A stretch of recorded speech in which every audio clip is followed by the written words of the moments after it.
1 യോഹന്നാൻ 2-ാം അധ്യായം 15-ാമത്തെ വാക്യം. 1 യോഹന്നാൻ 2:15.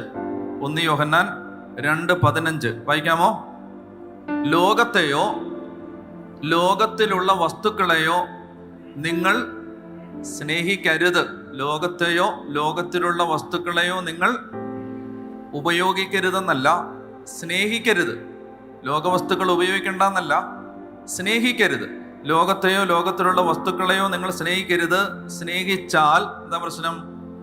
പിതാവിൻ്റെ സ്നേഹം അവനിൽ ഉണ്ടായിരിക്കുകയില്ല. അപ്പൊ ഇത് രണ്ടും രണ്ട് ഡിറക്ഷനിൽ, രണ്ട് ദിശയിൽ പോകുന്ന കാര്യങ്ങളാണ്. ലോകസ്നേഹവും ദൈവസ്നേഹവും സംഗമിക്കുന്നില്ല, അത് കണ്ടുമുട്ടുന്നില്ല, കൂട്ടിമുട്ടുന്നില്ല. അത് പരസ്പര ദിശയിൽ, എതിർദിശയിൽ അകന്നു പോകുന്ന രണ്ട് കാര്യങ്ങളാണ്. എവിടെ ലോകസ്നേഹം ഉണ്ടോ അവിടെ ദൈവസ്നേഹം ഇല്ല. എവിടെ ദൈവസ്നേഹം ഉണ്ടോ അവിടെ ലോകസ്നേഹമില്ല. അപ്പൊ ലോകത്തോടുള്ള സ്നേഹം, പറഞ്ഞേ ഹല്ലേലൂയാ, പറഞ്ഞേ ഹല്ലേലൂയാ. അപ്പൊ ഈ ലോകത്തോടുള്ള സ്നേഹം വചനത്തെ ഞെരുക്കുകയും വചനം ഫലമില്ലാതാവുകയും ചെയ്യുന്നു. അപ്പൊ ഈ മനസ്സിന് അങ്ങനെ ഒരു പ്രശ്നമുണ്ട്. അപ്പൊ അതുകൊണ്ട് തന്നെ മനസ്സിനെ ദൈവം തുറന്നു തരണം. പറഞ്ഞേ ഹല്ലേലൂയാ. അപ്പൊ അതുകൊണ്ട് മനസ്സിൽ അങ്ങനെ ഒരു കെട്ടുകിടപ്പുണ്ട്. അപ്പൊ ഒന്ന് വായിച്ചേ, എന്താണ്? ഞങ്ങളുടെ സുവിശേഷം നിഗൂഢമായിരിക്കുന്നെങ്കിൽ, ഉറക്കെ വായിക്കാമോ? ഞങ്ങളുടെ സുവിശേഷം നിഗൂഢമായിരിക്കുന്നെങ്കിൽ അത് നാശത്തിലേക്ക് പോകുന്നവർക്ക് മാത്രമാണ്. അടുത്ത വാക്യം, ഈ ലോകത്തിന്റെ ദേവൻ അവിശ്വാസികളായ അവരുടെ മനസ്സിനെ അന്ധമാക്കിയിരിക്കുന്നു. തന്നിമിത്തം ദൈവത്തിന്റെ പ്രതിരൂപമായ ക്രിസ്തുവിന്റെ മഹത്വമേറിയ സുവിശേഷത്തിന്റെ പ്രകാശം അവർക്ക് ദൃശ്യമല്ല, കാണാൻ പറ്റുന്നില്ല, മനസ്സിലാക്കാൻ പറ്റുന്നില്ല. കണ്ടോ? അപ്പൊ ഈ എല്ലാം ഈ ഒരു കെട്ട് കിടക്കുകയാണ്. അപ്പൊ അത് മാറണം. ഇത് നമുക്ക് എടുത്തു മാറ്റാൻ പറ്റില്ല. ഇത് കർത്താവ് തന്നെ അഴിച്ചു മാറ്റണം. പറഞ്ഞേ ഹല്ലേലൂയാ. അതുകൊണ്ടാണ് അപ്പസ്തോലന്മാരുടെ മനസ്സ് അവൻ തുറന്നു കൊടുത്തു. ഈശോ തുറന്നു തരണം. അവിടെയാണ് അതൊരു കൃപയായിട്ട് കിട്ടണം. പറഞ്ഞേ ഹല്ലേലൂയാ. ഏത് കൃപയും ചോദിച്ചാൽ കിട്ടും. ചോദിച്ചാൽ മതി, ചോദിച്ചാൽ കിട്ടും. കർത്താവെ അതൊന്ന് മനസ്സിലാക്കി തരണേന്ന്, എൻ്റെ മനസ്സിനെ ഈ അന്ധതയൊന്ന് മാറ്റി തരണേന്ന് പറഞ്ഞാൽ ആ കൃപ കിട്ടും എന്ന് പറഞ്ഞേ ഹല്ലേലൂയാ. അപ്പൊ അതുകൊണ്ടാണ് ഈശോ നമ്മൾ വായിച്ച ലൂക്ക 24:45 വായിച്ചത്, വിശുദ്ധ ലിഖിതങ്ങൾ ഗ്രഹിക്കാൻ തക്കവിധം അവരുടെ മനസ്സ് അവൻ തുറന്നു കൊടുത്തു. ഇനി അപ്പസ്തോല പ്രവർത്തനത്തിന്റെ 16-ാം അധ്യായത്തിൽ പൗലോസ് അപ്പസ്തോലൻ ഫിലിപ്പിയിൽ സുവിശേഷ വേല ചെയ്യുമ്പോൾ നദീതീരത്തുള്ള ഒരു പ്രാർത്ഥനാ കേന്ദ്രത്തിലേക്ക് പോയി. അവിടെ തിയത്തീറ പട്ടണത്തിൽ നിന്ന് വന്നവളും പട്ടുവിൽപ്പനക്കാരിയുമായ ലീദിയ എന്ന സ്ത്രീ ഉണ്ടായിരുന്നു. വായിക്കാം, അപ്പസ്തോല പ്രവർത്തനം 16:14. അപ്പസ്തോല പ്രവർത്തനങ്ങൾ 16:14 വായിക്കാം. ഞങ്ങളുടെ വാക്കുകൾ കേട്ടവരുടെ കൂട്ടത്തിൽ തിയത്തീറ പട്ടണത്തിൽ നിന്ന് വന്ന പട്ടുവിൽപ്പനക്കാരിയും ദൈവഭക്തയുമായ ലീദിയ എന്ന സ്ത്രീ ഉണ്ടായിരുന്നു. പൗലോസ് പറഞ്ഞ കാര്യങ്ങൾ സ്വീകരിക്കാൻ കർത്താവ് അവളുടെ ഹൃദയം തുറന്നു. പറഞ്ഞേ ഹല്ലേലൂയാ. മനസ്സിലായല്ലോ? ബുദ്ധിയല്ല ഇവിടുത്തെ വിഷയം, പാണ്ഡിത്യമല്ല, പാഠവമല്ല, അനുഭവ പരിചയങ്ങളല്ല, ഡിഗ്രികളല്ല, ഒന്നും വേണ്ടെന്നല്ല, എല്ലാം നല്ലതാണ്. പക്ഷെ അതിനേക്കാൾ ഉപരി ദൈവവചനം സ്വീകരിക്കാൻ പരിശുദ്ധാത്മാവ് ഹൃദയം തുറന്നു തരണം. അപ്പൊ അതുകൊണ്ട് നമുക്ക് വേറെ ഒരു കാര്യവും നടക്കില്ല, വേറെ ഒരു പരിപാടിയും നടക്കത്തില്ല. വെറുതെ എളിമയോടെ മുട്ടുകുത്തി എൻ്റെ കർത്താവെ എനിക്കിതൊന്ന് മനസ്സിലാക്കി തരണേ എന്ന് പറഞ്ഞാൽ എല്ലാ നിഗൂഢ ജ്ഞാനവും ദൈവം പറഞ്ഞു തരും. പറഞ്ഞേ ഹല്ലേലൂയാ, പറഞ്ഞേ ഹല്ലേലൂയാ. അപ്പൊ അതുകൊണ്ട് ദൈവം തുറന്നു തരണം. അതുകൊണ്ട് അപ്പസ്തോലനായ പൗലോസ് ഒരു പ്രാർത്ഥന നമുക്ക് വേണ്ടി പ്രാർത്ഥിക്കുന്നുണ്ട്. അത് എഫേസോസ് 1-ാമത്തെ അധ്യായം 17-ാമത്തെ വാക്യമാണ്. എഫേസോസ് ലേഖനം 1-ാം അധ്യായം 17-ാം തിരുവചനം. അത് വായിക്കാം. എല്ലാവരും ഒന്ന് എടുത്ത് വായിക്കണം. അതൊരു പ്രധാനപ്പെട്ട വചനമാണ്. എഫേസോസ് 1:17, 17, 18, 19 ഒക്കെ വളരെ പ്രധാനപ്പെട്ട വചനങ്ങളാണ്. എഫേഷ്യൻസ് 1:17 വായിക്കാമോ? എഫേസോസ് 1:17 വായിച്ച്. നമ്മുടെ കർത്താവായ യേശുക്രിസ്തുവിന്റെ ദൈവവും മഹത്വത്തിന്റെ പിതാവുമായവൻ ജ്ഞാനത്തിന്റെയും വെളിപാടിന്റെയും ആത്മാവിനെ നിങ്ങൾക്ക് പ്രദാനം ചെയ്തുകൊണ്ട് തന്നെ കുറിച്ചുള്ള പൂർണ്ണമായ അറിവിലേക്ക് നിങ്ങളെ നയിക്കട്ടെ. അപ്പസ്തോലന്റെ എഫേസോസ് ലേഖനത്തിൽ 2 പ്രാർത്ഥനകളാണ് പൗലോസ് അപ്പസ്തോലൻ വായനക്കാരായി നമുക്ക് വേണ്ടി നടത്തുന്നത്. ഒന്നാമത്തെ പ്രാർത്ഥന ഇതാണ്, 1:17. രണ്ടാമത്തെ പ്രാർത്ഥന 3:14 മുതലാണ്. ഇക്കാരണത്താൽ സ്വർഗത്തിനും ഭൂമിയിലുമുള്ള എല്ലാ പിതൃത്വങ്ങൾക്കും നാമകാരണമായ പിതാവിന്റെ മുമ്പിൽ ഞാൻ മുട്ടുകൾ മടക്കുന്നു. അതാണ് രണ്ടാമത്തെ പ്രാർത്ഥന. ഒന്നാമത്തെ പ്രാർത്ഥന എഫേസ്യ ലേഖനത്തിലെ ആദ്യത്തെ പ്രാർത്ഥനയാണ്. എന്താണ് ഈ പ്രാർത്ഥന? വളരെ പ്രധാനപ്പെട്ട പ്രാർത്ഥനയാണ്. നമ്മുടെ കർത്താവായ യേശുക്രിസ്തുവിന്റെ ദൈവവും, പഠിച്ചോ നല്ലതാ അത്, നമ്മുടെ കർത്താവായ യേശുക്രിസ്തുവിന്റെ ദൈവവും മഹത്വത്തിന്റെ പിതാവുമായവൻ ജ്ഞാനത്തിന്റെയും വെളിപാടിന്റെയും ആത്മാവിനെ നിങ്ങൾക്ക് പ്രദാനം ചെയ്തുകൊണ്ട് തന്നെക്കുറിച്ചുള്ള പൂർണ്ണമായ അറിവിലേക്ക്. അപ്പോ ദൈവത്തെക്കുറിച്ചുള്ള പൂർണ്ണമായ അറിവിലേക്ക് ഒരു വ്യക്തി വളരണമെങ്കിൽ പരിശുദ്ധാത്മാവ്, ജ്ഞാനത്തിന്റെയും വെളിപാടിന്റെയും ആത്മാവ് വർഷിക്കപ്പെടണം. അതുകൊണ്ടാണ് അപ്പോസ്തലൻ പ്രാർത്ഥിക്കുന്നത്, നമ്മുടെ കർത്താവായ യേശുക്രിസ്തുവിന്റെ ദൈവവും മഹത്വത്തിന്റെ പിതാവുമായവൻ ജ്ഞാനത്തിന്റെയും വെളിപാടിന്റെയും ആത്മാവിനെ നിങ്ങൾക്ക് പ്രദാനം ചെയ്തുകൊണ്ട് തന്നെക്കുറിച്ചുള്ള പൂർണ്ണമായ അറിവിലേക്ക് നിങ്ങളെ നയിക്കട്ടെ. ഏത് തരത്തിലുള്ള പ്രത്യാശയിലേക്കാണ് അവിടുന്ന് നിങ്ങളെ വിളിച്ചിരിക്കുന്നതെന്ന് അറിയാനും. കണ്ടോ? അതായത് ഒരു വിശ്വാസിക്ക് തൻ്റെ ജീവിതത്തിന്റെ വലിപ്പവും വിലയും മഹത്വവും തിരിച്ചറിയാൻ പറ്റണമെങ്കിൽ ഈ ജ്ഞാനം തുറക്കപ്പെടണം. ഗതികെട്ട ഒരു അവസ്ഥയിലാണ് നമ്മുടെ പോക്ക്, ഭയത്തിലാണ് നമ്മുടെ ജീവിതം. നമ്മൾ വല്ലാതെ ഞെരുക്കപ്പെടുകയാണ്. ഉറങ്ങിക്കിടക്കുന്ന ഒരു മഹാശക്തിയെ തിരിച്ചറിയാനാവാത്ത വിധം വല്ലാത്തൊരു ഭാരത്തിന്റെയും ഭയത്തിന്റെയും നുകം നമ്മുടെ തലയ്ക്ക് മീതെ വെച്ച് കെട്ടപ്പെട്ടിട്ടുണ്ട്. സഭയെക്കുറിച്ച് ഒരാൾ എഴുതിയ ഒരു ഗ്രന്ഥത്തിൽ ഞാൻ ഇങ്ങനെ വായിച്ചു, Catholic church is A sleeping giant. ഉറങ്ങിക്കിടക്കുന്ന ഒരു രാക്ഷസനാണ് കത്തോലിക്ക തിരുസഭ. ഉറങ്ങിക്കിടക്കുകയാണ്, രാക്ഷസനാണ്, പക്ഷേ ഉറങ്ങിക്കിടക്കുകയാണ്. അതായത് നമ്മളില് സർവസംഹാരശേഷിയോടെ നമ്മളിൽ ഇങ്ങനെ ഉറങ്ങിക്കിടക്കുന്ന ആ മഹാശക്തിയെ വിളിച്ചുണർത്താൻ നമുക്കൊരു വെളിപാടിന്റെ ആത്മാവ് വർഷിക്കപ്പെടണം. നമ്മളിൽ ദൈവം നിവേശിപ്പിച്ചിരിക്കുന്ന അപരിമേയമായ ശക്തിയുടെ മഹനീയത തിരിച്ചറിയാൻ, നമ്മുടെ ആന്തരിക ഇന്ദ്രിയങ്ങൾ തുറക്കപ്പെടാൻ ഒരപരിമേയമായ ശക്തി നമ്മുടെ മേൽ വർഷിക്കപ്പെടണം. നമുക്ക് തന്നെ ഇത് ഉണ്ടാക്കിയെടുക്കാൻ പറ്റില്ല. പറഞ്ഞേ ഹല്ലേലൂയ. മനസ്സിലാവുന്നുണ്ടോ? ഇത് ദൈവം തരണം. തരാൻ ഒറ്റ കാര്യമുള്ളൂ, ചോദിക്കുവിൻ നിങ്ങൾക്ക് ലഭിക്കും. ചോദിച്ചാൽ മതി. പറഞ്ഞേ ഹല്ലേലൂയ. അതായത് വളരെ ശ്രദ്ധിച്ചിരുന്നാൽ ഒരു കാര്യം പറഞ്ഞുതരാം, വളരെ ശ്രദ്ധിച്ചിരിക്കണം.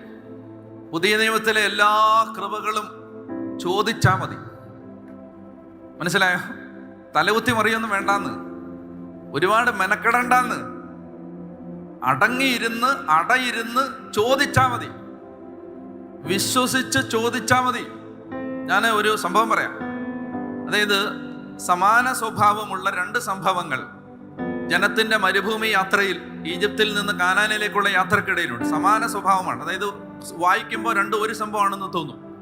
സംഭവം ഇതാണ്: ജനം മരുഭൂമിയിലെ ഒരു പ്രത്യേക പ്രദേശത്തെത്തി, സീൻ മരുഭൂമിയിലെത്തി. അവിടെ വെച്ച് ജനത്തിന് കുടിക്കാൻ വെള്ളമില്ലാതായി. ബൈബിളിൽ പറയുന്ന കണക്കനുസരിച്ച് ഏതാണ്ട് 20 ലക്ഷം ആളുകളുണ്ട്. 20 ലക്ഷം. അപ്പൊ ഈ 20 ലക്ഷം ആളുകള് മരുഭൂമിയിൽ വെച്ച് കുടിക്കാൻ വെള്ളമില്ലാതെ വന്നാൽ 10 പേര് ദാഹിച്ചാൽ ഉണ്ടാവുന്ന പൊല്ലാപ്പ് നമുക്ക് ഊഹിക്കാവുന്നതേ ഉള്ളൂ. 100 പേർക്ക് ദാഹിച്ചാൽ അവിടെ അടിയാവും. 1000 പേരുടെ കാര്യം പറയാനില്ല. അപ്പൊ 20 ലക്ഷം ആളുകൾക്ക് കുടിക്കാൻ വെള്ളമില്ല. നമ്മൾ ഈ ഇസ്രായേൽ ജനത്തെ ഒത്തിരി കുറ്റം പറയുമ്പോഴും ഇവരുടെ സഹനശേഷിയെ നമ്മൾ കുമ്പിട്ട് മാനിക്കേണ്ടതുണ്ട്. അറ്റം പറ്റുമ്പോഴാണ് ഇവർ പ്രതികരിക്കുന്നത്. പറഞ്ഞേ ഹല്ലേലൂയ. അപ്പൊ അതുകൊണ്ട് കുടിക്കാൻ വെള്ളമില്ല. അപ്പൊ ജനം കുടിക്കാൻ വെള്ളമില്ലാതെ വന്നപ്പോ മനുഷ്യ മാത്രമല്ലല്ലോ, കന്നുകാലികൾ, വളർത്തുമൃഗങ്ങൾ, കുഞ്ഞുങ്ങളുണ്ട്, രോഗികളുണ്ട്, വയ്യാത്തവരുണ്ട്, കിടക്കയിൽ എടുത്തുകൊണ്ട് കൊണ്ടുപോയി. ഇങ്ങനെ ഈ കുഞ്ഞുകുട്ടി പരാധീനങ്ങൾ, ആബാലവൃദ്ധം, രോഗികൾ, ആരോഗ്യമുള്ളവരെല്ലാം ഉൾക്കൊള്ളുന്ന ഒരു ജനതയാണ്. അപ്പൊ ഈ ജനത ഇങ്ങനെ കുടിക്കാൻ വെള്ളമില്ലാതെ വന്ന സമയത്ത് അവർക്കാകെ ദേഷ്യപ്പെടാനുള്ള ഏക ആള് മോശയാണല്ലോ വിളിച്ചോണ്ട് വന്നത്. അതുകൊണ്ട് മോശയുടെ അടുത്ത് ഒരു തല്ലുകൂടാൻ തുടങ്ങി, ബഹളം വെച്ചു. അപ്പൊ മോശയ്ക്ക് സങ്കടവും അരിശവും വന്നിട്ട് കർത്താവിന്റെ അടുത്ത് എന്ന് സാഷ്ടാംഗം വീണ് കിടന്ന് കരഞ്ഞ്, ഞാനാണോ ഈ ജനത്തെ ഗർഭം ധരിച്ചത്? ഞാനാണോ ഇവരെ പാലൂട്ടിയത്? ഞാൻ എന്തിനാണ് ഇവരുടെ ഭാരം പേറുന്നത് എന്നൊക്കെ പറഞ്ഞ് ദൈവത്തോട് മല്ലടിക്കുന്ന സമയത്ത് കർത്താവ് പറയും, അധികാരത്തിന്റെ ദണ്ഡ്, അധികാരത്തിന്റെ വടി നിന്റെ കയ്യിൽ ഞാൻ വെച്ച് തന്നിട്ടുണ്ട്. അതെടുത്തുകൊണ്ട് നേരെ പോവുക, പാറമേൽ അടിക്കുക. അപ്പൊ മോശ നേരെ പോയി വിശ്വാസത്തോടെ. ദൈവം പറഞ്ഞാലും ഈ വടിയെടുത്ത് ഇങ്ങനെ ഉയർത്തി വടി നീട്ടാൻ പറഞ്ഞപ്പോൾ കടല് മാറിയ അനുഭവമൊക്കെ മോശയുടെ തലയിൽ കിടപ്പുണ്ടല്ലോ. അപ്പൊ വളരെ വിശ്വാസത്തോടെ ആവേശത്തോടെ അദ്ദേഹം ചെന്നിട്ട് ഈ പാറമേൽ അടിച്ചു. ബൈബിൾ പറയുന്നു, പാറയിൽ നിന്ന് വലിയ നദി ഒഴുകി. ഒരേ ജീവജലത്തിന്റെ അരുവിയിൽ നിന്നവർ പാനം ചെയ്തു എന്ന് 1 കൊരിന്ത്യർ 10 അതിനെ പിന്നീട് പൗലോസ് പരാമർശിക്കും. ജീവന്റെ നദി ഒഴുകി. ആ നദിയിൽ നിന്ന് അവർ കുടിച്ചു, തൃപ്തരായി യാത്ര തുടരുകയാണ്. ഇനി നമ്മൾ കുറച്ചുകൂടെ മുന്നോട്ട് പോകുമ്പോൾ വീണ്ടും ഇതേ സംഭവം ആവർത്തിക്കപ്പെടും. അതായത് ഒരു മരുഭൂമിയുടെ മറ്റൊരു ഭാഗത്തെത്തുന്നു. അവിടെ അവർക്ക് കുടിക്കാൻ വെള്ളമില്ല. ഇനി ശ്രദ്ധിക്കണം, വെള്ളമില്ലാതെ വന്നപ്പോൾ മോശയെ അവര് വലിച്ചു കീറുമെന്നൊരവസ്ഥ വരുമ്പോൾ മോശ ദൈവത്തിൻ്റെ അടുത്ത് ചെന്നു. ഇത്തവണ മോശ വളരെ പര്യാകുലനും വളരെ അമർഷം പൂണ്ടവനും വളരെ കുപിതനുമായിട്ടാണ് ദൈവത്തിൻ്റെ അടുത്തേക്ക് ചെല്ലുന്നത്.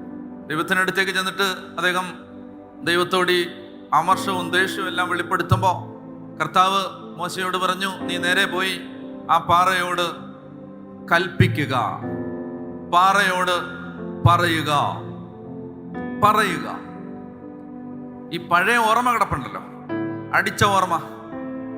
ആദ്യം പോയപ്പോൾ അടിക്കുകയല്ലേ ചെയ്തേ. ഈ അനുഭവത്തിന് ഈ പ്രശ്നമുണ്ട്, ഈ പരിചയ സമ്പത്തിന് ഈ പ്രശ്നമുണ്ട്. എന്തെന്നറിയാം, അത് നമ്മുടെ സകല ആശ്രയത്വത്തെയും നശിപ്പിക്കും. ഈ മുൻകാല പരിചയങ്ങളുടെ, ഇപ്പൊ ഞാൻ എൻ്റെ കാര്യം പറഞ്ഞാൽ എന്താ, ഞാൻ ഇത് 18-19 കൊല്ലം ഇതിങ്ങനെ നിൽക്കാൻ തുടങ്ങിയിട്ട്. ഈ അനുഭവത്തെ ഡിപ്പെൻഡ് ചെയ്താൽ അത് നമ്മളെ ദൈവാശ്രയത്വത്തെ നശിപ്പിച്ചു കളയും. കാരണം നമ്മൾ എക്സ്പീരിയൻസ്ഡ് അല്ലേ, പ്രൊഫഷണൽ അല്ലേ, അനുഭവത്തെ ഡിപ്പെൻഡ് ചെയ്ത. അപ്പൊ ഈ മോശയുടെ പ്രശ്നം എന്ന് പറഞ്ഞാൽ ഒരു അനുഭവം കിടപ്പുണ്ട്. അതായത് ഇതുപോലൊരു വലിയ കരിമ്പാറ, ഇതുപോലെ സമാനമായ ദാഹിച്ചു വലയുന്ന ജനം, വെള്ളമില്ലാത്ത അവസ്ഥ. അപ്പോ വടിയെടുത്ത് അടിച്ച ഒരു എക്സ്പീരിയൻസ് കിടപ്പുണ്ട്. ആ പ്രീവിയസ് എക്സ്പീരിയൻസിനെ ഡിപ്പെൻഡ് ചെയ്ത് ദൈവം പറഞ്ഞതിന്റെ ഡീറ്റെയിൽസ് കേൾക്കാൻ നിൽക്കാതെ മോശ നേരെ പോയി ഒരു 5-6 അടി അങ്ങോട്ട് അടിച്ചു. ദൈവത്തിന് ഒരു പ്രത്യേകതയുണ്ട്. പുരോഹിതൻ മോശമാണെങ്കിലും ജനത്തിന് കൊടുക്കേണ്ട കൃപ ദൈവം തടയില്ല. ഞാൻ പറഞ്ഞ മനസ്സിലായോ? പുരോഹിതൻ അഴുക്കാണെങ്കിലും ജനത്തിന് കിട്ടേണ്ട കൃപ ദൈവം തടയില്ല. എന്ന് പറഞ്ഞാൽ പുരോഹിതൻ പാപം ചെയ്തിട്ടാണ് വന്ന് കുർബാന ചൊല്ലുന്നതെങ്കിലും ആ ഡീല് പുരോഹിതനോട് ദൈവം തീർത്തോളും. പക്ഷെ ജനത്തിന് കുർബാനയിലെ കൃപ നഷ്ടപ്പെടില്ല. പറഞ്ഞേ ഹല്ലേലൂയ. അപ്പൊ അതുകൊണ്ട് ഈ പുരോഹിതൻ അനുസരണക്കേട് കാണിച്ചിട്ടാണ് ഈ അടിക്കുന്നതെങ്കിലും ദൈവം എന്ത് ചെയ്തു? വെള്ളം കൊടുത്തു. എല്ലാവരും വെള്ളം കുടിച്ച് തൃപ്തരായി കഴിഞ്ഞപ്പോ മോശ ദൈവം വിളിച്ചു, ഇനി വരാൻ പറഞ്ഞു. ഇനി പോര്, എന്തായി കാണിച്ചേ? അതായത് നീ എന്നിൽ വിശ്വസിക്കത്തക്ക വിധം എന്നെ പൂർണ്ണമായിട്ടും ആശ്രയിച്ചില്ല. നീ തന്നിഷ്ടം പോലെ പെരുമാറി. അതുകൊണ്ട് നീ കാനാൻ ദേശത്ത് കാലുകുത്തില്ല. ഇത് വായിക്കുമ്പോഴൊക്കെ എനിക്ക് ശരിക്കും സങ്കടം വന്നിട്ടുണ്ട്. 1-2 അല്ല, 120 കൊല്ലം ഒരു മനുഷ്യൻ കാത്തിരുന്നത് ഈ തേനും പാലും ഒഴുകുന്ന വാഗ്ദത്ത നാട്ടിന്റെ ആ പറുദീസയിൽ കാലുകുത്താനാണ് കാത്തിരുന്നത്.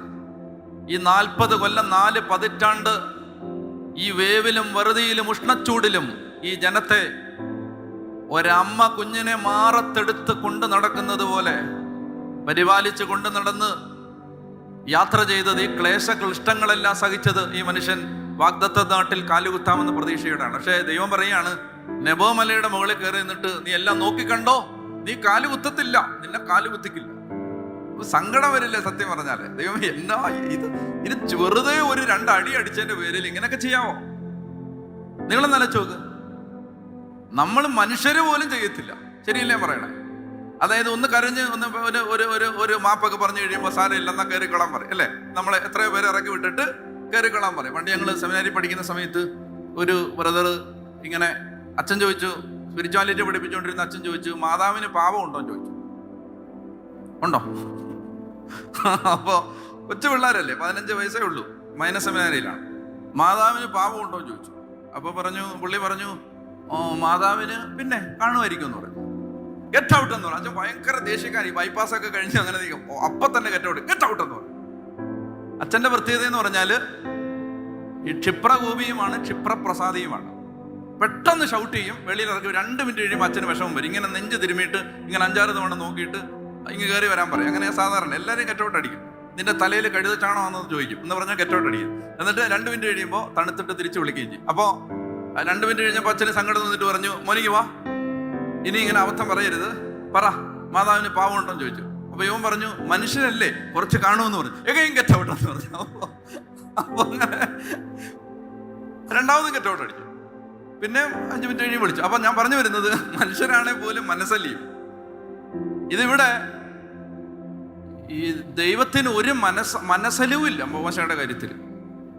അപ്പൊ ഇനി എന്നെ ശ്രദ്ധിച്ചേ, ഞാൻ ആലോചിച്ചിട്ടുണ്ട്, ദൈവം എന്തിനായിരിക്കും ഇത്രയും കാർക്കശ്യത്തോടെ മോശയോട് പെരുമാറിയത്? 2 കാരണങ്ങളുണ്ട്. 2 കാരണം. ഒന്നാമത്തെ കാരണം, ഈ അനുസരണക്കേട് കാണിച്ച് കുറച്ച് ദിവസം കഴിയുമ്പോൾ മോശ മരിക്കും. മരിച്ചു കഴിയുമ്പോൾ യൂദാസിന്റെ ലേഖനം 9-ാമത്തെ വാക്യത്തിൽ കിടപ്പുണ്ട്.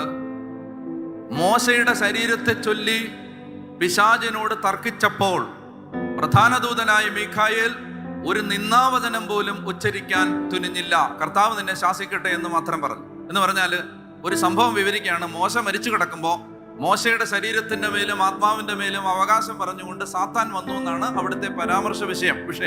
അപ്പോ മോശയുടെ ശരീരത്തെയും ആത്മാവിനെയും അതിന്റെ അവകാശം വാങ്ങാൻ സാത്താൻ വന്നു. അപ്പൊ മീഖായേൽ പറഞ്ഞു, ഇല്ല, മോശ ദൈവത്തിൻ്റെതാണ്. എന്തുകൊണ്ടാണ് സാത്താൻ അവകാശം പറയാൻ വന്നത്? അനുസരണക്കേട് കാണിച്ച് ആ അനുസരണക്കേടിൽ മരിച്ച മോശയുടെ നിയമലംഘനത്തെ പറ്റി ശരിയായ അറിവുള്ള സാത്താൻ ആ നിയമം ലംഘിച്ച മോശയുടെ മേൽ തനിക്ക് അവകാശമുണ്ടെന്ന്. Satan has a legal claim. When we violate a law, Satan has a legal claim on us. അതാണ് ബൈബിളിന്റെ ഒരു പഠനമാണത്. അതായത് നമ്മൾ എവിടെ ഒരു വചനം തെറ്റിക്കുന്നോ അവിടെ സാത്താന് നമ്മുടെ മേൽ ഒരു റൈറ്റ് ഉണ്ട്, അവനൊരു അവകാശം പറയും. അപ്പൊ അതാണ് പറയുന്നത്. വെളിപാട് 12:11 പറയും, നമ്മുടെ സഹോദരരെ രാപകൽ ദുഷിക്കുകയും ദൈവസമക്ഷം അവരെ പഴി പറയുകയും ചെയ്തിരുന്നവൻ വലിച്ചെറിയപ്പെട്ടു. അതുകൊണ്ട് അവന്റെ ജോലി എന്താണ്? ദൈവത്തിന്റെ മുമ്പിൽ ചെന്നിട്ട് വിശുദ്ധരെ കുറിച്ച്, സഭാമക്കളെ കുറിച്ച്, വിശ്വാസികളെ കുറിച്ച് പഴി പറഞ്ഞുകൊണ്ടിരിക്കുകയാണ് സാത്താന്റെ ജോലി. അപ്പൊ അവൻ ഈ പഴി പറയുക എന്ന് പറഞ്ഞാൽ വെറുതെ ചെന്ന് നമ്മൾ പറയുന്ന പോലെ പരദൂഷണം പറയല്ല. അവൻ ഇങ്ങനെ കണ്ടെത്തും. എന്താണ്? ഓരോന്ന് നമ്മൾ ലംഘിച്ചിട്ടുള്ള വചനം എല്ലാം കണ്ടെത്തിയിട്ട് എന്നിട്ട് പറയും. പറഞ്ഞേ ഹല്ലേലൂയ. മനസ്സിലാവുന്നുണ്ടോ? വേറെ വചനമുണ്ട്. സക്കറിയ 3 കിടപ്പുണ്ട്. പ്രധാന പുരോഹിതനായ ജോഷുവ കർത്താവിന്റെ ദൂതന്റെ മുമ്പിൽ നിൽക്കുന്നതും സാത്താൻ അവനിൽ കുറ്റമാരോപിക്കാൻ അവന്റെ വലതുഭാഗത്ത് നിൽക്കുന്നതും ദൈവമായ കർത്താവ് എനിക്ക് കാണിച്ചു തന്നു. ഞാൻ സമയമില്ലാത്തതുകൊണ്ടാണ് ഓടിപ്പോകുന്നത്. നമുക്ക് ഇത്തരം ഡീറ്റെയിൽസ് പറയാൻ ഒത്തിരി പോകാനുണ്ട്, അതുകൊണ്ടാണ്. അപ്പോ ശ്രദ്ധിച്ചു കേട്ടെ, സാത്താന്റെ സ്വഭാവം എന്താണ്? സാത്താന്റെ സ്വഭാവം കുറ്റം ആരോപിക്കുക, അവകാശം പറയുക. ഈ ആളുടെ മേൽ, ഈ കുടുംബത്തിന്റെ മേൽ എനിക്കാണ് അവകാശം എന്ന് പറയുക. ഇതാണ് അവന്റെ ജോലി. അതിനവൻ ലൂപ്പ് ഹോളുകൾ കണ്ടുപിടിക്കും. നമ്മൾ എവിടെ വചനം തെറ്റിച്ചിട്ടുണ്ടോ, നമ്മൾ എവിടെ നിയമം തെറ്റിച്ചിട്ടുണ്ടോ, നമ്മൾ എവിടെ പാപത്തിൽ തുടരുന്നുണ്ടോ, അതവൻ കണ്ടുപിടിച്ചിട്ട് നമുക്കെതിരെ അവൻ ചെന്ന് ദൈവത്തോട് അവകാശം ഉന്നയിക്കും. അപ്പൊ ഇങ്ങനെ മോശയ്ക്കെതിരെ അവകാശം ഉന്നയിക്കുമ്പോൾ സാത്താന് ഒരു ലീഗൽ ക്ലെയിം ഉണ്ടാകാതിരിക്കാൻ അതിന് തത്തുല്യമായ ഒരു ശിക്ഷ കൊടുത്ത് മോശയെ സാത്താന്റെ അവകാശത്തിൽ നിന്ന് ദൈവം രക്ഷിക്കുകയായിരുന്നു. അതാണ് ഒന്നാമത്തെ കാരണം. മനസ്സിലായി ഞാൻ പറഞ്ഞേ? കാനാൻ ദേശത്ത് കാലുകുത്തിക്കാഞ്ഞതിന്റെ കാരണം മോശയുടെ മേൽ സാത്താന് ഒരവകാശം ഉണ്ടാകാതിരിക്കാൻ. യേശു കുരിശിൽ മരിച്ചിട്ടില്ല. യേശുവിന്റെ പാപപരിഹാര ബലിയുടെ യോഗ്യതകൾ അന്ന് നിലവിലില്ല. അപ്പൊ അതുകൊണ്ട് അതിന് തത്തുല്യമായ ശിക്ഷ കൊടുത്ത്, വലിയൊരു ശിക്ഷ കൊടുത്ത് മോശയെ വാഗ്ദത്ത നാട്ടിൽ പ്രവേശിപ്പിക്കുന്നതിൽ നിന്ന് തടഞ്ഞപ്പോൾ ദൈവം ലക്ഷ്യം വെച്ചത് എന്താണ്? മോശ സ്വർഗീയ കാനാനിൽ കാലുകുത്തണം. മനസ്സിലായോ? ഭൗമിക കാനാനിലെ അവകാശം നിഷേധിച്ചത് സ്വർഗീയ കാനാനിൽ അവകാശം തരാൻ വേണ്ടിയിട്ടാണ്. അപ്പൊ അതുകൊണ്ടാണ്, അതാണ് ഒന്നാമത്തെ കാരണം. മോശയെ കാലുകുത്തിച്ചില്ല. ഇനി മോശ വാഗ്ദത്ത നാട്ടിൽ കാലുകുത്തിയിട്ടുണ്ടോ? ഉണ്ട്. എപ്പോഴെന്നറിയാമോ? കർത്താവ് ഈശോ മിശിഹ വന്നു കഴിഞ്ഞ് താവോർ മലയിൽ ഈശോ പ്രാർത്ഥിച്ചുകൊണ്ടിരിക്കുമ്പോ മോശയും ഏലിയായും അവിടെ വന്ന് അവനോട് സംസാരിച്ചു. നിങ്ങളെന്നാലും ചോദിക്കേ, യേശു ഇല്ലാത്തൊരു വാഗ്ദത്ത നാട്ടിലാണോ കാലുകുത്താൻ മോശയ്ക്ക് ഇഷ്ടം? യേശു ഉള്ളൊരു വാഗ്ദത്ത നാട്ടിലാണ്. അപ്പൊ അതുകൊണ്ട് നമ്മുടെ കുറവുകളൊക്കെ നാളെ ഒരു നന്മയാക്കി മാറ്റാൻ ദൈവത്തിന് പറ്റും. വലിയ ഗ്രേറ്റർ ഗുഡ് തരും. പോട്ടെ, നമ്മുടെ വിഷയമല്ല, നമ്മൾ കാട് കയറി പോകണ്ട. ഞാൻ പറയുന്നത് കേട്ടെ. ഒന്നാമത്തെ കാരണം ഇതാണ്, മോശയ്ക്ക് വാഗ്ദത്ത നാട്ടിലെ അവകാശം നിഷേധിച്ചു. അപ്പൊ അതിന്റെ കാരണം ഇതാണ്, സാത്താൻ അവന്റെ മേലൊരു അവകാശം എടുക്കാൻ പാടില്ല. മനസ്സിലാവുന്നുണ്ടോ ഞാൻ പറയുന്നത്? രണ്ടാമത്തെ കാരണം ഇനിയാണ്. നിങ്ങൾ നല്ലതുപോലെ ശ്രദ്ധിച്ചാലേ ഞാൻ പറയുന്നത് മനസ്സിലാവും. നല്ലതുപോലെ ശ്രദ്ധിക്കണം. എന്തുകൊണ്ടാണ് പാറമേൽ അടിക്കണ്ട, പാറയോട് കൽപ്പിച്ചാ മതി എന്ന് പറഞ്ഞത്? എന്നിട്ട് പാറമേൽ അടിച്ചപ്പോൾ അതിന് വലിയ ശിക്ഷ കൊടുത്തത്? അതിന്റെ ഒരു പ്രധാനപ്പെട്ട കാരണം ഞാൻ പറയാൻ പോകണം. ആദ്യത്തെ കാരണം ഞാൻ പറഞ്ഞു. രണ്ടാമത്തെ മോസ്റ്റ് ഇമ്പോർട്ടന്റ് റീസൺ ശ്രദ്ധിക്കുക. 1 കൊരിന്ത്യസ് 10 അപ്പസ്തോലനായ പൗലോസ് പറയുന്നുണ്ട്, അത് വായിക്കണം കേട്ടോ. 1 കൊരിന്ത്യസ് 10 പറയുന്നുണ്ട്, ഈ ജനം മരുഭൂമിയിൽ വെച്ച് വെള്ളം കുടിച്ച, ജനത്തിന് വെള്ളം ഒഴുക്കി കൊടുത്ത ആ പാറ ആരായിരുന്നു? ക്രിസ്തുവായിരുന്നു. അതൊന്ന് വായിച്ചേ. 1 കൊരിന്ത്യസ് 10 1 കൊരിന്ത്യസ് 10 പറയുന്നുണ്ട്, 10-ാം അധ്യായത്തിൽ അവര് 2-ാമത്തെ വാക്യം വായിച്ചേ. അല്ലെ 1 മുതൽ വായിച്ചോ. 1 കൊരിന്ത്യസ് 10 1 മുതൽ. സഹോദരരെ, നമ്മുടെ പിതാക്കന്മാരെല്ലാവരും മേഘത്തണലിൽ ആയിരുന്നെന്നും കടലിലൂടെ കടന്നുവെന്നും നിങ്ങൾ മനസ്സിലാക്കണമെന്ന് ഞാൻ ആഗ്രഹിക്കുന്നു. അവരെല്ലാവരും മേഘത്തിലും കടലിലും സ്നാനമേറ്റ് മോശയോട് ചേർന്നു. അടുത്ത വാക്യം, എല്ലാവരും ഒരേ ആത്മീയ ഭക്ഷണം കഴിച്ചു, എല്ലാവരും ഒരേ ആത്മീയ പാനീയം കുടിച്ചു. തങ്ങളെ അനുഗമിച്ച ആത്മീയ ശിലയിൽ നിന്നാണ് അവർ പാനം ചെയ്തത്. ആ ആത്മീയ ശില ക്രിസ്തുവാണ്. മനസ്സിലായോ? ശ്രദ്ധിച്ചു കേൾക്കണം. അതായത് ജനം വെള്ളം കുടിച്ച ഈ പാറ ആരുടെ പ്രതീകം, ആരുടെ അടയാളം, ആരുടെ നിഴൽ? ആരുടെ നിഴൽ? യേശുവിന്റെ. അപ്പൊ ജനത്തിന് വെള്ളം കൊടുത്ത പാറ യേശു ആണെങ്കിൽ ആ വെള്ളം എന്തായിരിക്കും? തിരുനാളിന്റെ അവസാനത്തെ മഹാദിനത്തിൽ യേശു എഴുന്നേറ്റ് നിന്ന് ശബ്ദമുയർത്തി പറഞ്ഞു, ആർക്കെങ്കിലും ദാഹിക്കുന്നെങ്കിൽ എൻ്റെ അടുക്കൽ വന്ന് കുടിക്കട്ടെ, എന്നിൽ വിശ്വസിക്കുന്നവരുടെ ഹൃദയത്തിൽ നിന്ന് ജീവജലത്തിന്റെ അരുവികൾ ഒഴുകും. എന്താണ് അരുവി? അവനിത് പറഞ്ഞത് തന്നിൽ വിശ്വസിക്കുന്നവർ സ്വീകരിക്കാനിരിക്കുന്ന പരിശുദ്ധാത്മാവിനെ കുറിച്ചാണ്. ആ പാറ യേശു ആണെങ്കിൽ ആ വെള്ളം ആരായിരിക്കും? പരിശുദ്ധാത്മാവായിരിക്കും. പറഞ്ഞേ ഹല്ലേലൂയ. അപ്പോ മരുഭൂമിയിൽ ജനം വെള്ളം കിട്ടാതെ വലഞ്ഞപ്പോൾ അവർക്ക് ദൈവം ഒരു പാറയെ കാണിച്ചു കൊടുത്തു. ആ പാറ ആരാണ്? യേശു. ആ പാറയിൽ നിന്ന് വെള്ളം ഒഴുകി. ആ വെള്ളം ആരാണ്? പരിശുദ്ധാത്മാവ്. ഇനി ശ്രദ്ധിക്കുക, യേശുവാകുന്ന പാറയിൽ നിന്ന് പരിശുദ്ധാത്മാവാകുന്ന വെള്ളം ഒഴുകാൻ യേശുവാകുന്ന പാറയെ ഒരിക്കൽ മാത്രം ദൈവം അടിച്ച് തകർത്ത് കൊന്ന് കുരിശിലേറ്റി. ഒരിക്കൽ മാത്രം. ആ ബലി, ആ കുരിശിലെ ബലി എന്നേക്കുമുള്ള ഏക ബലിയാണ്. ഇനി പരിശുദ്ധാത്മാവിനെ ലഭിക്കാൻ രണ്ടാമതൊന്നുകൂടി യേശുവാകുന്ന പാറയെ അടിക്കേണ്ടതില്ല, യേശുവിനെ കുരിശിൽ തറയ്ക്കേണ്ടതില്ല. പോയി ചോദിച്ചാ മതി. പിടികിട്ടിയോ? ഒന്നുകൂടെ പറയാം, മനസ്സിലായോ ഞാൻ പറഞ്ഞേ? അതായത് ഇത് ആരുടെ പ്രതീകമാണ്? യേശുവിന്റെ. ഇത് യേശുവിന്റെ പ്രതീകമാണെങ്കിൽ ആ യേശുവാകുന്ന പാറയിൽ നിന്ന് പരിശുദ്ധാത്മാവാകുന്ന വെള്ളം ഒഴുകുന്നത് എങ്ങനെയാണ്? അവന്റെ പീഡാനുഭവത്തിന്റെയും മരണത്തിന്റെയും ഉത്ഥാനത്തിന്റെയും യോഗ്യതകളാലാണ്. ഒരു വചനം വായിച്ചാൽ കുറച്ചുകൂടെ വ്യക്തമാകും. അപ്പസ്തോല പ്രവർത്തനത്തിൽ 2-ാമത്തെ അധ്യായം എടുക്കുക. അപ്പസ്തോല പ്രവർത്തനത്തിന്റെ 2-ാമത്തെ അധ്യായം, അപ്പസ്തോല പ്രവർത്തനത്തിന്റെ 2-ാമത്തെ അധ്യായം 29 മുതൽ വായിക്കാം. അപ്പസ്തോല പ്രവർത്തനം 2-ാമത്തെ അധ്യായം 29 മുതൽ. സഹോദരരെ, ഗോത്രപിതാവായ ദാവീദിനെ കുറിച്ച് നിങ്ങളോട് ഞാൻ വ്യക്തമായി പറഞ്ഞുകൊള്ളട്ടെ. അവൻ മരിക്കുകയും സംസ്കരിക്കപ്പെടുകയും ചെയ്തു. അവന്റെ സൗകര്യം ഇന്നും നമ്മുടെ ഇടയിൽ ഉണ്ടല്ലോ. അവൻ പ്രവാചകനായിരുന്നു. തന്റെ അനന്തരഗാമികളിൽ ഒരാളെ തന്റെ സിംഹാസനത്തിൽ ഉപവിഷ്ടനാക്കുമെന്ന് ദൈവം അവനോട് ചെയ്ത ശപഥം അവൻ അറിയുകയും ചെയ്തിരുന്നു. അതുകൊണ്ടാണ് അവൻ പാതാളത്തിൽ ഉപേക്ഷിക്കപ്പെട്ടില്ല. അവന്റെ ശരീരം ജീർണിക്കാൻ ഇടയായതുമില്ല എന്ന് ക്രിസ്തുവിന്റെ പുനരുത്ഥാനത്തെ മുൻകൂട്ടി ദർശിച്ചുകൊണ്ട് അവൻ പറഞ്ഞത്. വളരെ ശ്രദ്ധിച്ചു വായിച്ച്. ആ യേശുവിനെ ദൈവം ഉയർപ്പിച്ചു. ഞങ്ങളെല്ലാവരും അതിന് സാക്ഷികളാണ്. ദൈവത്തിന്റെ വലതുഭാഗത്തേക്ക് ഉയർത്തപ്പെടുകയും പിതാവിൽ നിന്ന് പരിശുദ്ധാത്മാവിന്റെ വാഗ്ദാനം സ്വീകരിക്കുകയും ചെയ്ത അവൻ ഈ ആത്മാവിനെ വർഷിച്ചിരിക്കും. അതായത് യേശുവിന്റെ പീഡാനുഭവം, കുരിശ് മരണം, ഉത്ഥാനം, സ്വർഗാരോഹണം, ഇത് കഴിഞ്ഞ് ഈ കാര്യങ്ങളുടെ യോഗ്യതകളാലാണ് പരിശുദ്ധാത്മാവ് വർഷിക്കപ്പെടുന്നത്. യേശു എന്താ പറഞ്ഞത്? പരിശുദ്ധാത്മാവിനെ വർഷിക്കുന്നത് നമ്മുടെ യോഗ്യതകളാലല്ല, ഞാൻ പിതാവിനോട് അപേക്ഷിക്കുകയും എന്നേക്കും നിങ്ങളോട് കൂടെ ആയിരിക്കാൻ സഹായകനെ ഞാൻ അപേക്ഷിക്കാൻ യേശുവിന്റെ അതോറിറ്റി, യേശുവിന്റെ ക്രെഡിബിലിറ്റി, യേശുവിന്റെ യോഗ്യത എന്താണ്? തന്റെ പീഡാനുഭവം, തന്റെ കുരിശുമരണം, തന്റെ ഉത്ഥാനം ഈ പീഡാസഹനങ്ങളുടെ രഹസ്യങ്ങളുടെ യോഗ്യതയാലാണ് ലോകത്തിന്റെ മേൽ പരിശുദ്ധാത്മാവ് വർഷിക്കപ്പെട്ടത്. പറഞ്ഞേ ഹല്ലേലൂയാ. അപ്പോൾ അങ്ങനെ തന്റെ പീഡാനുഭവങ്ങളുടെ യോഗ്യതയാൽ വർഷിക്കപ്പെട്ട പരിശുദ്ധാത്മാവാണ് ഈ പാറയിൽ നിന്നൊഴുകിയ ജലം.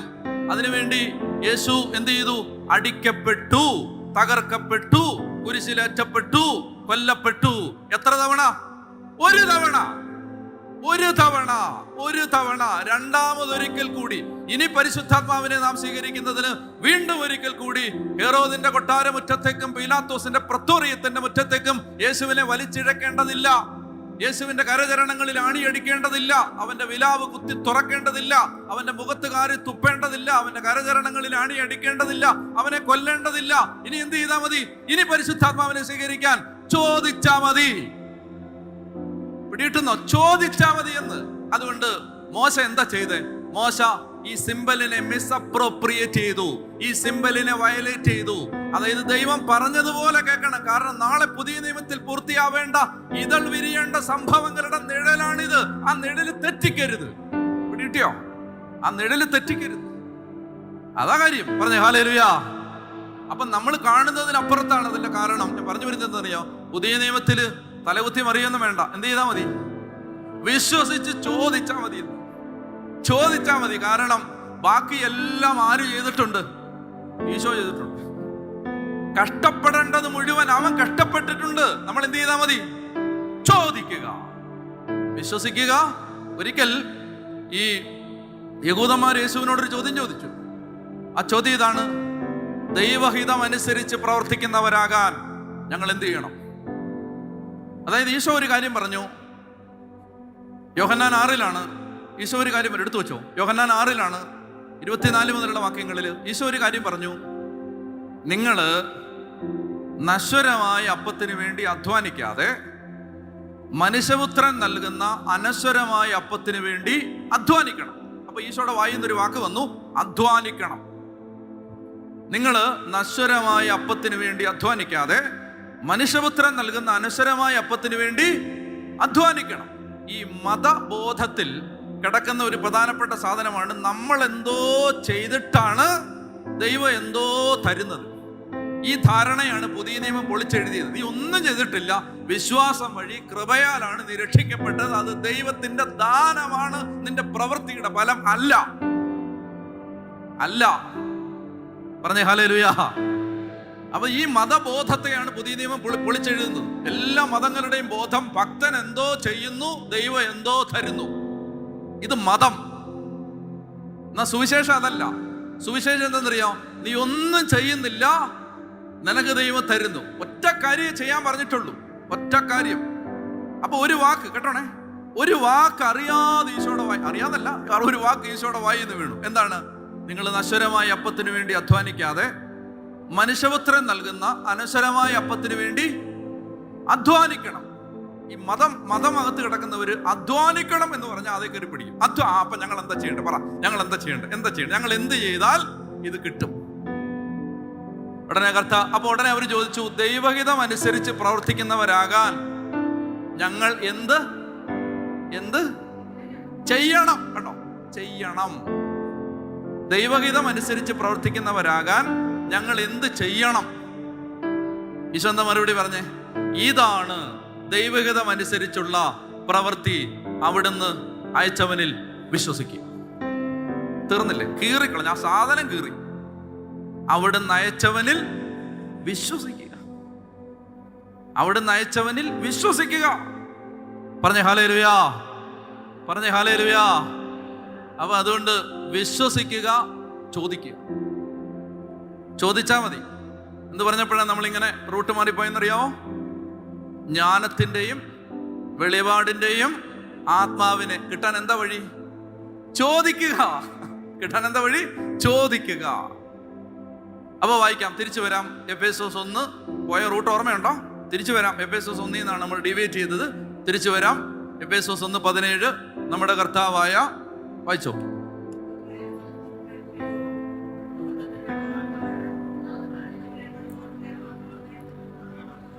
നമുക്ക് പ്രദാനം ചെയ്തുകൊണ്ട് അങ്ങയെക്കുറിച്ചുള്ള പൂർണ്ണമായ അറിവിലേക്ക് നമ്മെ നയിക്കട്ടെ. അപ്പോൾ ജ്ഞാനത്തിന്റെയും വെളിപാടിന്റെയും ആത്മാവിനെ പ്രദാനം ചെയ്തുകൊണ്ട് അങ്ങയെക്കുറിച്ചുള്ള പൂർണ്ണമായ അറിവിലേക്ക് നമ്മെ നയിക്കട്ടെ. ശ്രദ്ധിക്കാവോ?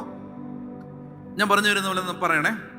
ഞങ്ങളുടെ കർത്താവായ യേശുക്രിസ്തുവിന്റെ ദൈവവും മഹത്വത്തിന്റെ പിതാവുമായവനെ, ഞങ്ങളുടെ കർത്താവായ യേശുക്രിസ്തുവിന്റെ ദൈവവും മഹത്വത്തിന്റെ പിതാവുമായവനെ, ജ്ഞാനത്തിന്റെയും വെളിപാടിന്റെയും ആത്മാവിനെ ഞങ്ങൾക്ക് പ്രദാനം ചെയ്തുകൊണ്ട് അങ്ങയെക്കുറിച്ചുള്ള പൂർണ്ണമായ അറിവിലേക്ക് ഞങ്ങളെ നയിക്കണമേ, ഞങ്ങളെ നയിക്കണമേ. അപ്പോൾ ഇതിന് ദൈവം തന്നെ ജ്ഞാനത്തിന്റെയും വെളിപാടിന്റെയും ആത്മാവിനെ നമുക്ക് പ്രദാനം ചെയ്യണം. അതുകൊണ്ടാണ് മത്തായിയുടെ സുവിശേഷത്തിന്റെ 10-ാമത്തെ അധ്യായത്തിൽ 25-ാമത്തെ വാക്യം, മത്തായി 10:25, എല്ലാവരും എടുത്തൊന്ന് വായിക്കാമോ? മത്തായി 10:25. യേശു ഉദ്ഘോഷിച്ചു. മത്തായി 10 അല്ല, മത്തായി 11. മത്തായി 11:25. യേശു ഉദ്ഘോഷിച്ചു. വായിച്ചേ. സ്വർഗത്തിന്റെയും ഭൂമിയുടെയും നാഥനായ പിതാവേ, നീ ഈ കാര്യങ്ങൾ ബുദ്ധിമാന്മാരിൽ നിന്നും വിവേകികളിൽ നിന്നും മറച്ച് ശിശുക്കൾക്ക് വെളിപ്പെടുത്തിയതിനാൽ ഞാൻ നിന്നെ സ്തുതിക്കുന്നു. ആ വാക്ക് ഏതാണ്? വെളിപ്പെടുത്തി. കണ്ടോ? അത് വളരെ പ്രധാനപ്പെട്ട ഒരു വാക്കാണ് ബൈബിളിലെ. വെളിപാട്, റെവലേഷൻ, വെളിപ്പെടുത്തി. മനസ്സിലായി? ഇത് മനുഷ്യൻ ആർജിച്ചെടുക്കുന്ന ഒരു അറിവല്ല. ഇത് വെളിപ്പെടുത്തപ്പെടണം, ഇത് റിവീൽ ചെയ്യപ്പെടണം. നിങ്ങൾ വളരെ ശ്രദ്ധിച്ചിട്ടുണ്ടെന്ന് കേൾക്കാവോ? അതായത് നമ്മൾ ബൈബിളിലെ ഒരു പാസേജ് വായിക്കുമ്പോൾ നിങ്ങൾക്ക് ഭാഷ അറിയാമെങ്കിൽ, നിങ്ങൾക്ക് അത്യാവശ്യം ഗ്രഹണശേഷി ഉണ്ടെങ്കിൽ, വായിക്കുന്ന ഭാഗം നിങ്ങൾക്ക് മനസ്സിലാവും.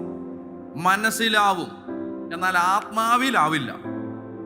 മനസ്സിലാവും, ആത്മാവിലാവില്ല.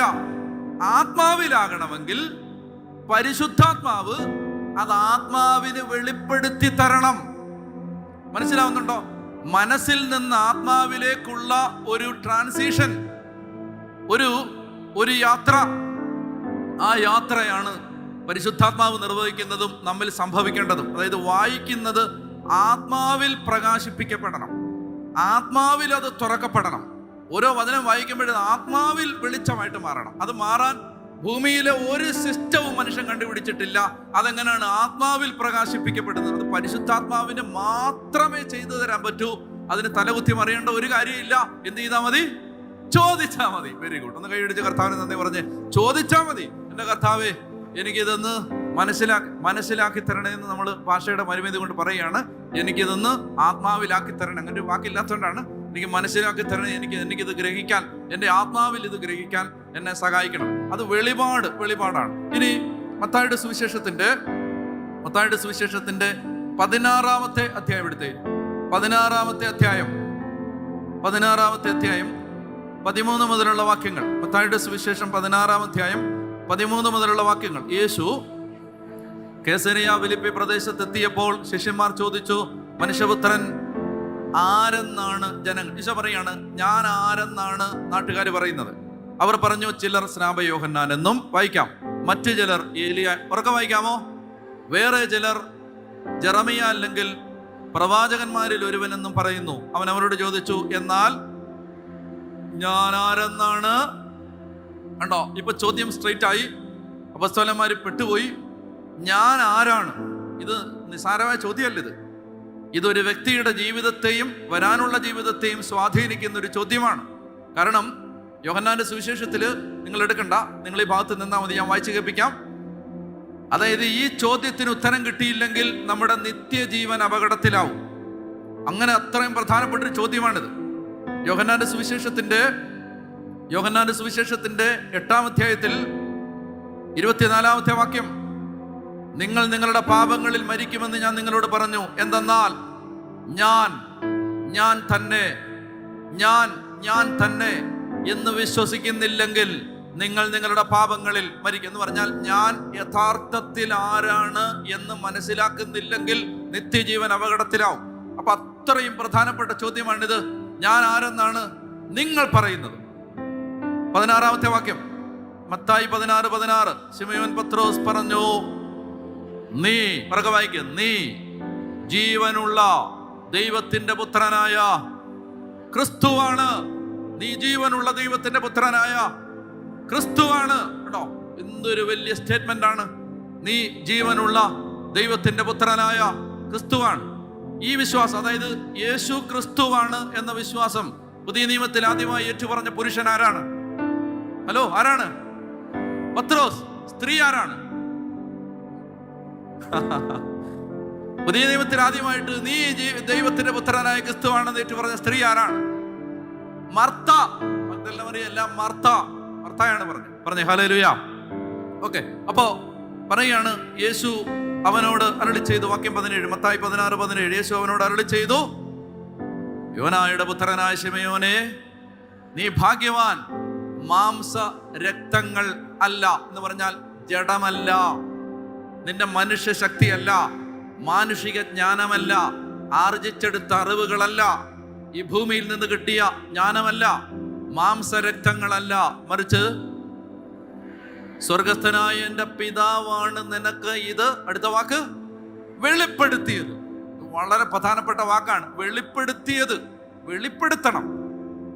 അപ്പൊ അത് നമ്മൾ എന്തെന്നറിയാം, ഏത് വചനവും നമ്മുടെ ഹൃദയത്തിൽ ഗ്രഹിക്കാൻ ഒരു വെളിപാടിന്റെ ആത്മാവ് നമ്മളിൽ പ്രവർത്തിക്കണം.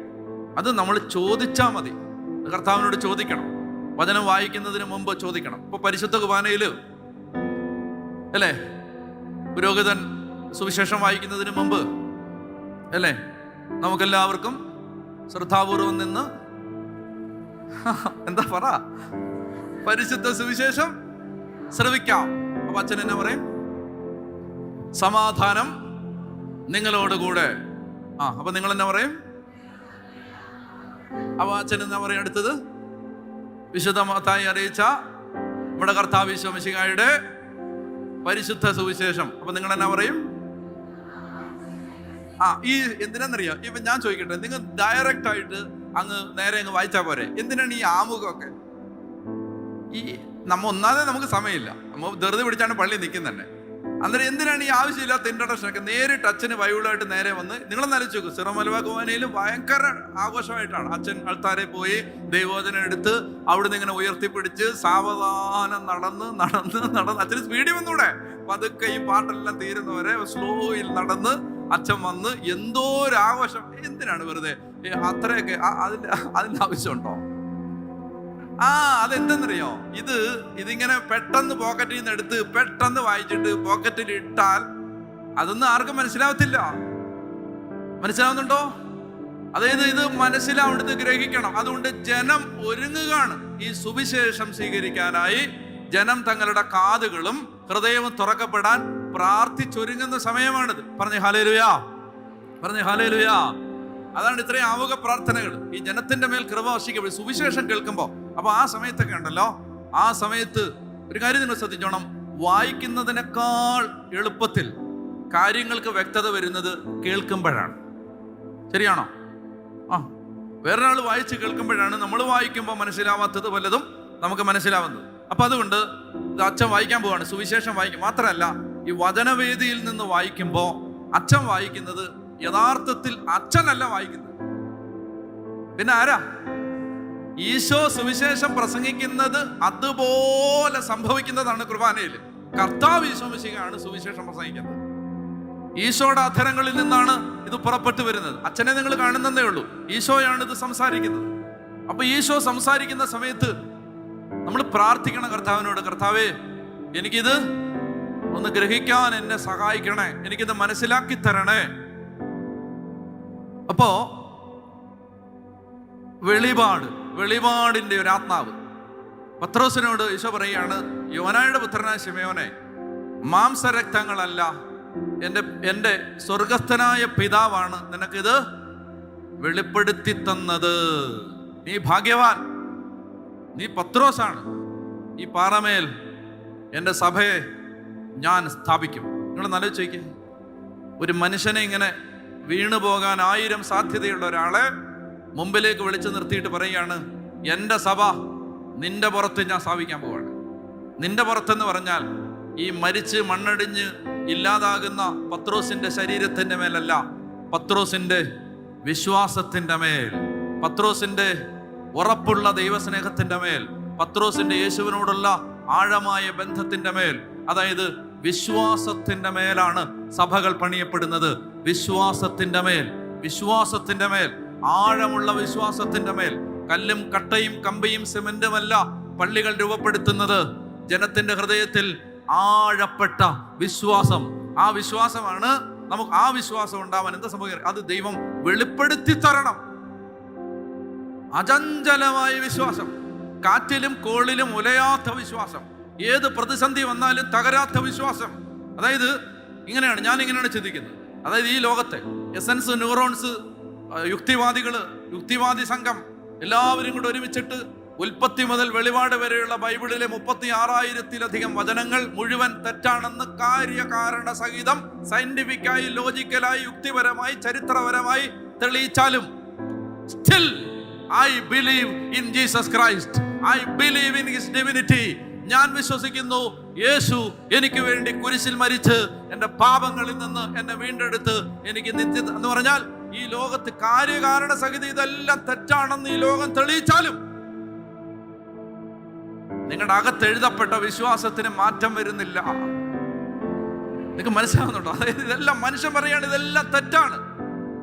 ആർട്ടിഫിഷ്യൽ ഇന്റലിജൻസിന്റെ ഒരു കാലത്ത്, മനുഷ്യൻ ചാന്ദ്രയാനത്തിലേക്ക് കുതിക്കുന്ന കാലത്ത്, അതിനൂതന സാങ്കേതിക വിദ്യകളുടെ പ്രളയം മനുഷ്യന്റെ തലയ്ക്ക് മീതെ ഒഴുകിപ്പരക്കുന്ന ഒരു കാലത്ത് ഇതെല്ലാം തെറ്റാണെന്ന് യുക്തിഭദ്രമായിട്ട് മനുഷ്യൻ തെളിയിച്ചാലും, ഒരു എഴുത്തുകാരൻ പറഞ്ഞിട്ടുണ്ട്, ഇനി സത്യം ക്രിസ്തുവിന് പുറത്താണ് എന്ന് തെളിയിക്കപ്പെട്ടാലും ഞാൻ ക്രിസ്തുവിന്റെ കൂടെ ആയിരിക്കും. മനസ്സിലായി? അതിന് വരെ വിശ്വാസം. ഇനി ഒരു കാലത്ത് സത്യം ക്രിസ്തുവിന് പുറത്താണെന്ന് തെളിയിക്കപ്പെട്ടാലും ഞാൻ ക്രിസ്തുവിന്റെ കൂടെ ആയിരിക്കും. പറഞ്ഞേ ഹല്ലേലൂയ. വിശ്വാസം അത് തലയ്ക്കകത്ത് രൂപപ്പെട്ട ആശയങ്ങളിൽ നിന്നുണ്ടാകുന്നതല്ല, അകത്തുറഞ്ഞുകൂടിയ വെളിപാട്. നിങ്ങൾ പിടിയിട്ടുന്നുണ്ടോ? ഇത് വെളിപാടുള്ളവനെ അനക്കാൻ പറ്റില്ല. ആരെങ്കിലും ഒരു കൊടി പിടിച്ചാലോ, ഒരു ജാഥ നയിച്ചാലോ, ആരെങ്കിലും ചില തെറ്റിദ്ധാരണകൾ പരത്തിയാലോ, ആരെങ്കിലും ചില നുഴഞ്ഞുകയറ്റങ്ങൾ നടത്തിയാലോ, ആരെങ്കിലും ഒരു ലീഫ്ലെറ്റ് തന്നാലോ, ആരെങ്കിലും ചില വാക്യങ്ങൾ, ഒറ്റപ്പെട്ട വാക്യങ്ങൾ എടുത്ത് നിങ്ങളുടെ കൺമുമ്പിൽ കാണിച്ചു തന്നാലോ ഒന്നും ഇളകാത്ത, അനങ്ങാത്ത, പതറാത്ത, ചലിക്കാത്ത വിശ്വാസം. അതാർക്കാന്നറിയാം? വെളിപാട് കിട്ടിയവൻ. വായിച്ച അക്ഷരങ്ങൾക്കപ്പുറത്ത്, കണ്ട വാക്കുകൾക്കപ്പുറത്ത്, അകത്തൊരിക്കലും മായാത്ത ആഗ്നേയ ലിഖിതം ലിപികൾ കൊണ്ട് എഴുതപ്പെട്ട വെളിപാട്. അത് വേണം, വെളിപാട്. വിശ്വാസിക്ക് ഈ കാലഘട്ടത്തിൽ വേണ്ടത് വാക്കുകളല്ല, വ്യാഖ്യാനങ്ങളല്ല, വെളിപാടുകൾ. അതാര് തരണം? പരിശുദ്ധാത്മാവ്. മുട്ടയിൽ നിന്ന് ചോദിക്കണം, എനിക്കിത് മനസ്സിലാക്കി തരണം. കാരണം എന്തെന്നറിയോ? അത്രയ്ക്ക് തെറ്റിദ്ധരിപ്പിക്കുന്ന ആശയങ്ങളും ചിന്താഗതികളും ഈ അന്തരീക്ഷത്തിലുണ്ട് ഇപ്പം. അതുകൊണ്ട് വളരെ എളുപ്പത്തിൽ മനുഷ്യൻ കീഴടങ്ങി പോകുന്ന, ഉറപ്പില്ലാത്ത ഏത് വിശ്വാസിയും എന്തെന്നറിയാം, അന്ത്യകാലത്തെ കുറിച്ചുള്ള കർത്താവിന്റെയും അപ്പസ്തോലന്മാരുടെയും പ്രവചനങ്ങളിലെ ഏറ്റവും പ്രധാനപ്പെട്ട താക്കീത് എന്തെന്നറിയാമോ? ആരും നിങ്ങളെ വഴിതെറ്റിക്കാതിരിക്കാൻ സൂക്ഷിച്ചുകൊള്ളണം. ആരും നിങ്ങളെ വഴിതെറ്റിക്കാതിരിക്കാൻ സൂക്ഷിച്ചുകൊള്ളണം. കുഞ്ഞാടുകളുടെ വേഷത്തിൽ വരുന്ന ചെന്നായ്ക്കൾ നിങ്ങളുടെ ഇടയിൽ വരും. മനസ്സിലായോ? കാണുമ്പോ അച്ഛൻ്റെ ലോകയും കുരിശും കൊന്തയൊക്കെ കാണും കയ്യിൽ. കാണുമ്പോ ഭക്തിയും പ്രാർത്ഥനയൊക്കെ ഉണ്ടാവും. പക്ഷെ വഴിതെറ്റിക്കപ്പെടരുത്, വഴിതെറ്റിപ്പോവരുത്. പറഞ്ഞേ ഹല്ലേലൂയാ. ദൈവത്തെയും ദൈവത്തിന്റെ സഭയെയും ദൈവം സ്ഥാപിച്ച സംവിധാനങ്ങളെയും വിട്ടുപിരിയാത്ത, തള്ളിപ്പറയാത്ത, അചഞ്ചലമായ, കുലുങ്ങാത്ത, പതറാത്ത വിശ്വാസത്തിന്റെ വിജയക്കൊടി പാറിച്ച് നെഞ്ചു നിവർത്തി നടക്കാൻ വെളിപാടുകൾ ആവശ്യമാണ്. വെളിപാടുകൾ. പറഞ്ഞേ ഹല്ലേലൂയാ. അപ്പൊ അതുകൊണ്ട് പറയാണ്, യോനായുടെ പുത്രനായ ശിമയോനെ എന്തിനാ പറഞ്ഞെന്നറിയാം? റൂട്ട് പറഞ്ഞിട്ടാ, വേരുകൾ പറഞ്ഞിട്ടാ പറയുന്നത്.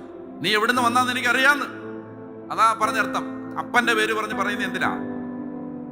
ഞങ്ങൾക്കൊരു മണി സാറുണ്ടായിരുന്നു, LP സ്കൂളിൽ പഠിപ്പിച്ച മണി സാർ. സാറിന്റെ പേര് മണി സാർ.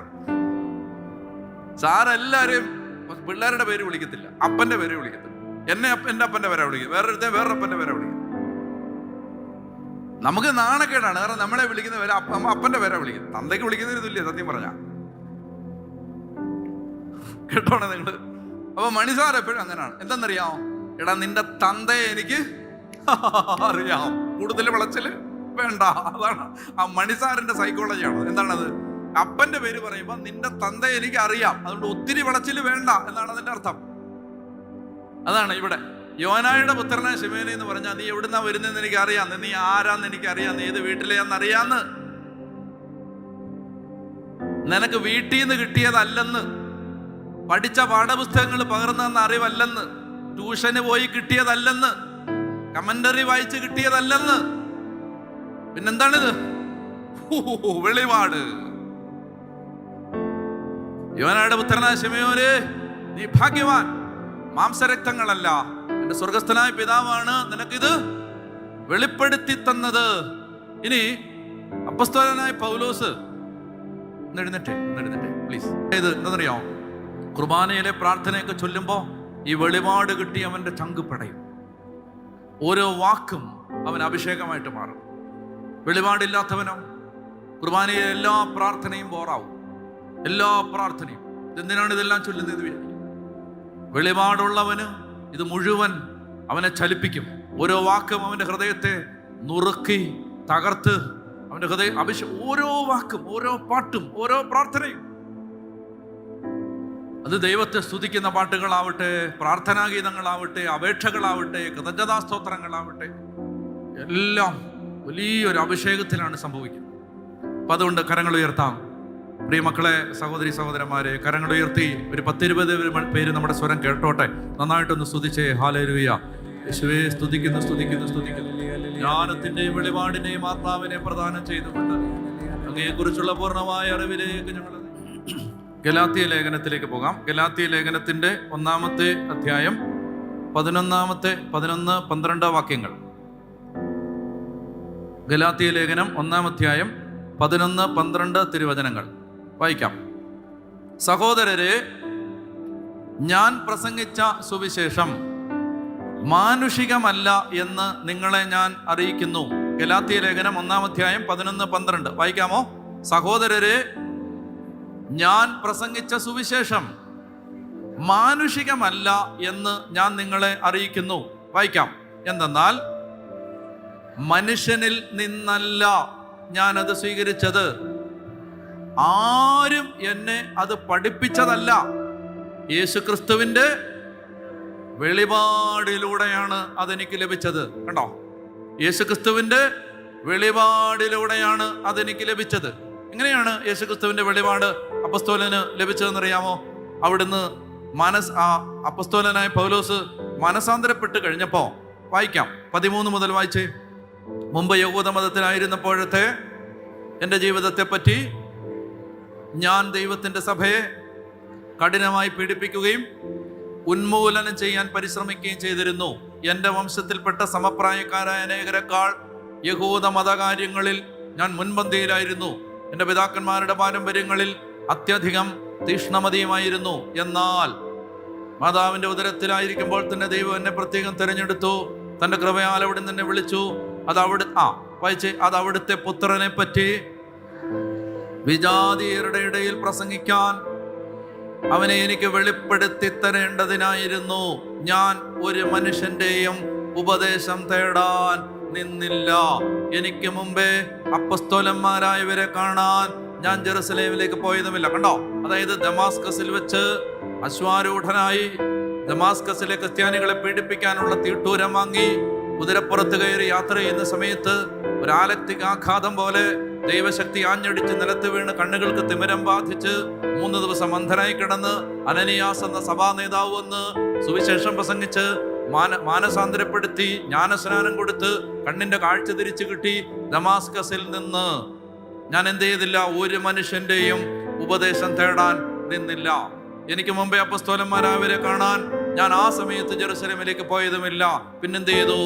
ഞാൻ അറേബ്യയിലേക്ക് പോവുകയും ദമാസ്കസിലേക്ക് തിരിച്ചു വരികയും ചെയ്തു. അതായത് അപ്പസ്തോലനായ പൗലോസ് പാരമ്പര്യം പറയുന്നത് എങ്ങനെയാണ്? അറേബ്യയിൽ സീനായി മലയുടെ മുകളില് മോശയ്ക്ക് നിയമപ്രമാണങ്ങൾ കൽപ്പിച്ചു കൊടുക്കപ്പെട്ട മലയുടെ ഏതോ ഒരു മൂലയ്ക്ക് ഒരു കോണിൽ ഒരു സ്ഥലത്ത് അവിടെ ഇരുന്ന് അദ്ദേഹം കർത്താവായ യേശുവിനോട് പ്രാർത്ഥിച്ചു.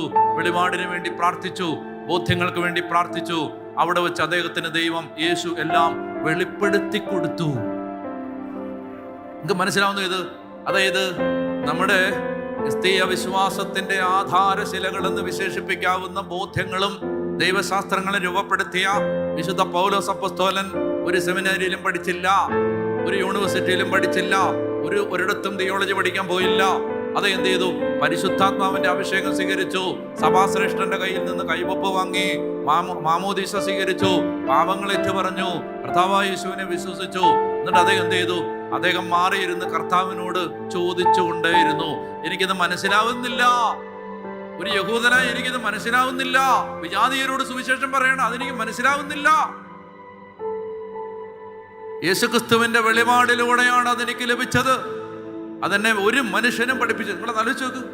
എന്നിട്ട് കൊളോസോസ് ലേഖനത്തിലേക്ക് വരുമ്പോൾ അദ്ദേഹം പറയും, യുഗയുഗാന്തരങ്ങളായി മറച്ചു വെക്കപ്പെട്ടിരുന്ന ഈ രഹസ്യം ഇപ്പോൾ ഇതാ ലോകത്തിന് വെളിപ്പെടുത്താൻ അവിടുന്ന് തിരുമനസ്സായിരിക്കുന്നു.